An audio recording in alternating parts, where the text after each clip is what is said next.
Welcome to The Velvet Myth. I'm your host, Adam.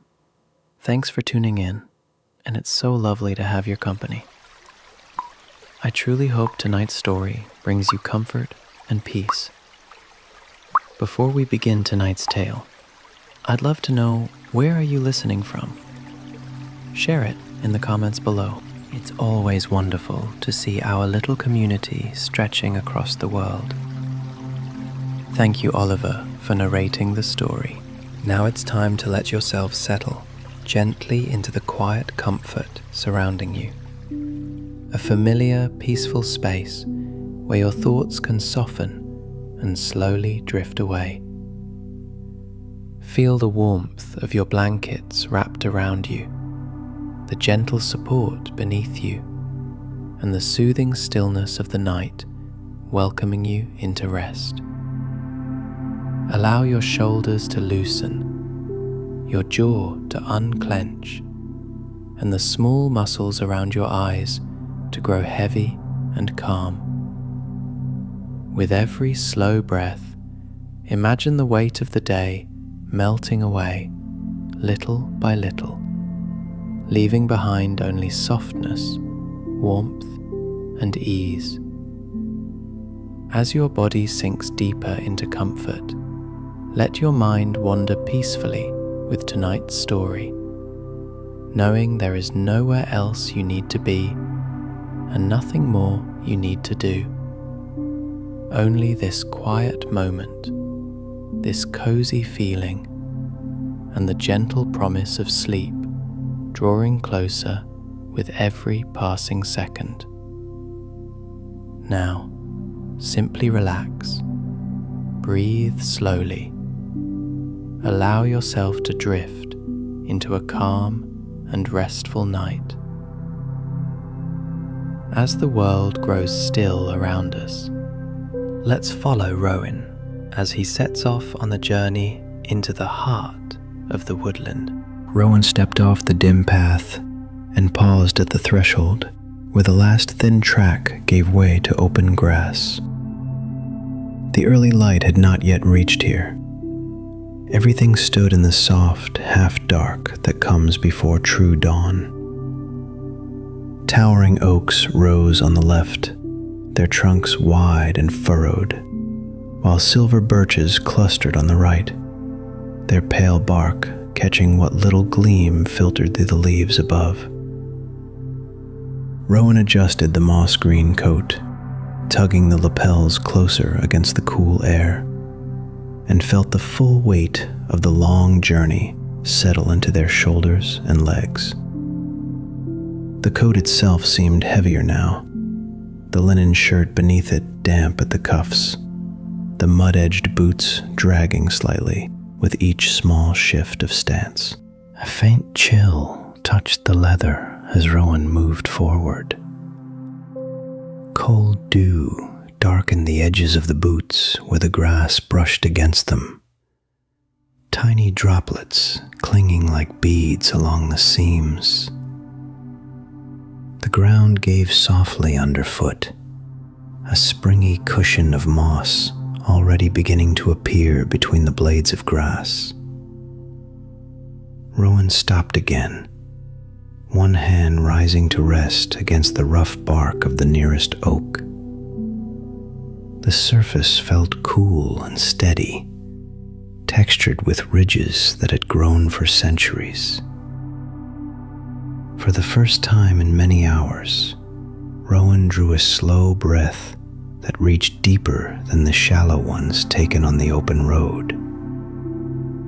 The air carried the clean scent of resin and wet earth, threaded with something faintly sweet that might have been sap or the first unfolding leaves. A pale ribbon of mist moved between the trunks, low and unhurried, drifting just above the ground as though it had all the time before sunrise to find its way. From somewhere deeper among the trees came the murmur of water over stone, a steady, quiet sound that rose and fell without urgency. Rowan listened, the hands still pressed to the bark, and felt the tightness behind their eyes begin to loosen by the smallest degree. The forest did not press forward or pull. It simply stood, open at the edge, offering passage without demand. The weariness Rowan carried remained, yet it no longer pressed quite so sharply against the ribs. Rowan let the hand fall from the trunk and took one step, then another, following the line the mist traced between the oaks and birches.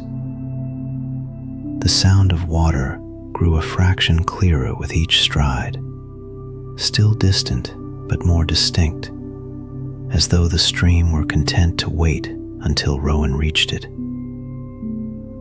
The grass gave way to a softer carpet where moss had claimed the ground, and the boots made almost no sound against it. Rowan's breath lengthened again, matching the unhurried rhythm of the mist and the low, constant murmur ahead.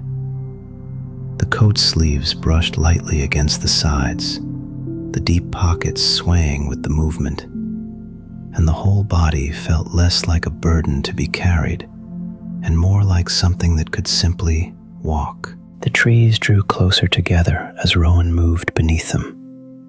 Yet the feeling was not of enclosure, but of shelter. Light remained dim, the first blush of morning still held back by the canopy, and the air stayed cool and damp. Rowan paused once more, not from hesitation, but from the simple need to notice how the sound of water now threaded through the stillness without breaking it. The decision to continue came without words, only the quiet turning of feet toward the source of that murmur, deeper beneath the branches, where the mist still drifted in pale ribbons across the moss.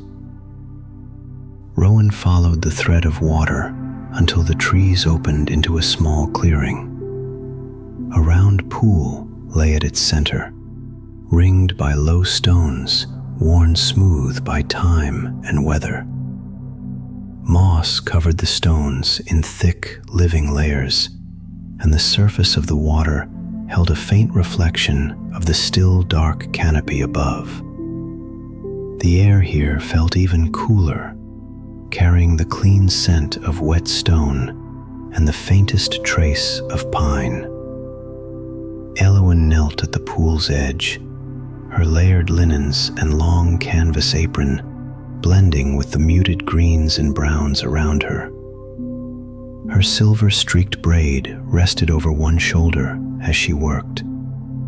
With careful fingers, she lifted a thin veil of moss that had slipped from the stone rim, then smoothed it back into place, pressing the edges gently so the living carpet would hold. Each motion was unhurried, as though the moss itself needed time to settle. Rowan paused at the clearing's margin, boots silent on the damp earth. Droplets gathered at the tips of overhanging ferns and fell one by one into the pool, sending small ripples across the reflected sky. The sound was soft, almost lost beneath the larger stillness. Eowyn looked up. Her calm, gray-green eyes met Rowan's without surprise or alarm, as though she had been expecting the arrival. She rose slowly, the movement fluid and quiet, and offered a small nod instead of any spoken greeting. The nod carried the weight of acknowledgement, simple and complete. "The morning is kind to those who arrive tired," Eowyn said, her voice a near whisper that seemed to belong to the mist itself rather than to any single person. The words lingered in the cool air, gentle and without demand. Rowan felt the weight of travel settle differently in that moment. no longer pressing quite so sharply against the shoulders. The hazel eyes took in the keeper's weathered grace, the tiny dried flowers threaded through the braid, the soft bark brown boots that had made no sound on the moss. A question formed and then dissolved. There was no need for names or explanations yet. Eowyn gestured with one hand toward a narrow path that led away from the pool, deeper among the ferns and the low-hanging branches. The gesture was an invitation rather than a command, open and unhurried. She waited, giving space for the choice to form on its own. Rowan hesitated, the worn linen shirt shifting slightly with the breath that came a little slower now. The moss-green coat hung steady around the frame, its deep pockets still carrying the faint chill of the road left behind. The hesitation lasted only a few heartbeats. Then the mud-edged boots turned toward the path, and Rowan stepped forward to walk beside Eowyn. They moved without haste. The keeper's presence seemed to quiet the remaining edges of exhaustion, turning them into something softer, something that could be set down one layer at a time. Ferns brushed lightly against the coat sleeves as the path narrowed, and the sound of the pool faded behind them, replaced by the distant, steady murmur of water finding its way around ancient roots. Rowan felt the first small loosening inside the chest, a loosening that had nothing to do with effort and everything to do with the simple fact of being seen and not turned away. Eowyn walked a half step ahead, her apron pockets holding whatever small tools the woodland needed. She did not look back to check whether Rowan followed. The trust was already offered and already accepted. The canopy remained thick overhead, holding the morning light at bay a little longer, and the mist continued to drift in pale ribbons between the trunks. Each step carried them farther from the clearing, deeper into the breathing quiet of the wood, where the air grew denser with the scent of earth and resin. Rowan's breath matched the unhurried rhythm of the walk. The pale hazel eyes noted the way the moss cushioned every footfall, the way the silver birches stood like quiet sentinels, the way Eowyn's braid swayed gently with each measured stride. Nothing asked to be explained. Nothing required fixing. The path simply continued, and the body that had once felt like a burden now moved with a steadiness that belonged to the forest itself.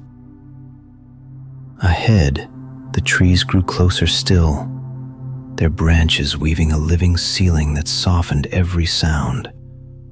Rowan felt the first true sense of being guided rather than merely wandering. And with that feeling came a quiet warmth that settled behind the ribs. The keeper did not speak again, yet the silence between them held no emptiness. It held the promise of deeper stillness waiting farther along the path, where the mist would thicken and the moss would rise higher, and where rest could finally be received without condition. Eowyn stepped onto the narrower way without breaking her measured rhythm, her boots pressing into a deep cushion of moss and fallen needles that gave softly beneath each footfall. Rowan followed, the path drawing them between close-growing trunks where the air felt denser and cooler, carrying only the faint resin scent of pine and the slow release of moisture from the ground. The moss here lay thicker than before, velvet layers in shades of emerald and sage that absorbed every sound into a hushed texture, turning footsteps into something felt more than heard. Eowyn paused where two low branches crossed, holding a single strand of spider silk stretched between them. The web sagged under the weight of countless silver droplets, each bead catching what little light filtered through the canopy and turning it into quiet points of brightness. Rowan bent closer, breath steadying as one droplet gathered at the center, swelling until it slid along a thread and merged with another. The motion repeated in unhurried sequence, the web trembling only enough to release the next bead without breaking its delicate hold. Further along, Eowyn brushed her fingertips across the surface of a fallen log half buried in the same moss. The green layer yielded under her touch, revealing a softness that seemed to drink in the contact and hold it. Rowan watched the gesture, then reached out in turn, feeling the cool dampness rise through the wool of a sleeve and settle against the skin. The log's bark had begun to loosen in places, yet the moss bound it gently, turning decay into something living and continuous. They devoted on beneath a stand of silver birches, their pale trunks marked with faint rings of lichen.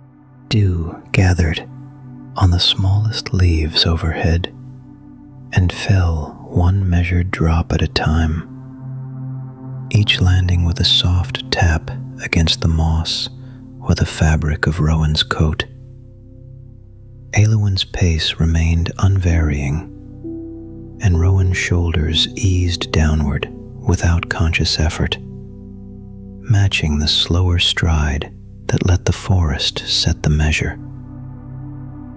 Breath deepened in the same rhythm, drawing in the cool air that carried no urgency, only the faint, repeated sound of water finding its way along hidden channels beneath the needles. Eowyn's voice came low, almost part of the quiet itself. The forest never hurries what it means to keep. Rowan absorbed the words without reply, attention narrowing to the next stretch of path where moss rose in low mounds around exposed roots. Each step released a faint, earthy scent, and the weight that had traveled from the road began to loosen further, settling into the same receptive stillness that held the droplets on the web and the dew on the birch leaves. Eowyn continued ahead, her braid threaded with tiny dried flowers, shifting only with the motion of walking, while the trees drew closer and the light grew softer, turning the way forward into a corridor of living green and silver. Rowan's hands relaxed at their sides, fingers no longer curled against remembered haste as the path carried them deeper into the breadth and texture of the woodland itself. Rowan followed Eowyn as the path began its gentle descent, the ground softening beneath their boots into a carpet of needles and damp soil that muffled every step. The trees drew inward here, their trunks thickening into columns of bark that seemed to lean together overhead, and the air thickened with the scent of crushed fern and wet earth. Rowan felt the enclosure settle around them like a held breath, the last traces of the open road fading into something smaller and more contained, as though the woodland had folded itself inward to keep the outside world at bay. Eowyn moved ahead without hurry, her form slipping into a grove where ferns rose waist-high on either side of the narrowing track. Mist clung low between the fronds, pale and unmoving, turning the space into a chamber of muted green and silver. She stepped through the drift with the same quiet care she might have shown crossing a threshold, her boots parting the vapor without scattering it. Rowan followed, the cool touch of it brushing their sleeves and cheeks, and for the first time the weight of ordinary thought seemed to thin, replaced by the simple act of placing one foot after another inside the living hush. A single bead of moisture gathered on the cuff of Rowan's coat, sliding slowly down the fabric until it met the skin of their wrist and cooled there, a small point of clarity that drew their attention inward. They watched it form and fall, then another, until the sensation became a steady, wordless rhythm against their pulse. Eowyn paused beside the exposed roots of a great oak that had grown half out of the slope, its thick coils arching above the mist like the ribs of some ancient shelter. She stood with her head tilted, listening to the absence of sound the way another might listen to music, her gray-green eyes resting on the way the vapor curled and settled around the roots in slow, repeating shapes. "The mist breathes with the roots," Eowyn said, her voice no louder than the drip of water from a single leaf. "It moves where the ground remembers rain." Rowan listened, the words settling into the same receptive quiet that held the ferns and the oak alike. Far above, the pine branches still carried the last of the night's darkness, while the sky behind them began to pale into a softer gray that filtered down in thin shafts, barely reaching the mist layer. The contrast made the grove feel even more enclosed, a pocket of night that lingered while the world above prepared for light. Rowan let their eyes close for a moment, the lids heavy with the accumulated damp. They heard the measured drip of leaves releasing what they could no longer hold, each drop landing somewhere unseen among the ferns. Beneath that came the sound of their own breath, slower now, no longer carrying the edge of travel or the echo of distant roads. The mental noise that had traveled with them began to loosen its hold, dissolving into the same slow movement as the mist around the roots. Safety settled in its place, not as a sudden arrival, but as the gradual recognition that nothing here required defense or haste. Eowyn remained still beside the oak, one hand resting lightly on the bark, as though acknowledging the tree's own long patience. Rowan opened their eyes again and found the mist had shifted only slightly, its pale folds now draping lower across the path ahead. The feeling of distance from everything beyond the trees grew more complete, the grove holding them in a space where the ordinary measures of time no longer pressed. Rowan's shoulders eased another fraction, the coat settling more comfortably across their back, and they waited for Eowyn to choose the next step, content to remain inside the breathing quiet a little longer. Eowyn turned from the oak with the same unhurried grace that had marked every step since the pool, and Rowan followed without question. The path narrowed between two leaning pines, their lower branches brushing the shoulders of both figures as they passed. Beyond the pines, the ground sloped gently downward, and the sound of moving water grew clearer, a soft, constant folding that seemed to belong to the same breath as the mist itself. They reached the stream where it curved around the exposed roots of an old alder. The water moved in shallow ribbons over smooth stones and moss-dark rock, its voice a repeated gentle hush that rose and fell without urgency. Eowyn crouched at the bank, the hem of her waxed apron touching the damp earth. Rowan lowered beside her, knees settling into the soft give of the ground. The cold air carried the faint mineral scent of the stream, and the sound of water against stone settled into the space between them like a shared pulse. Eowyn dipped her cupped hands into the flow, letting the water gather and spill between her fingers before she reached into one of the many pockets of her apron. She drew out a small wooden cup, its surface worn smooth from long use, and filled it carefully. She offered it to Rowan without speaking. Rowan accepted the cup, the wood cool against their palms, and brought it to their lips. The water was startlingly clear and cold, carrying a clean taste that moved through the throat and chest like a quiet settling. Each swallow loosened something held tight beneath the ribs, a fatigue that had traveled with them from the road, now thinning into something lighter.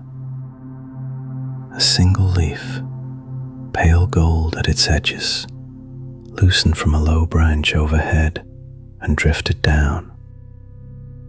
It touched the surface of the stream and was carried away, turning once before passing the faint reflections of their faces on the moving water.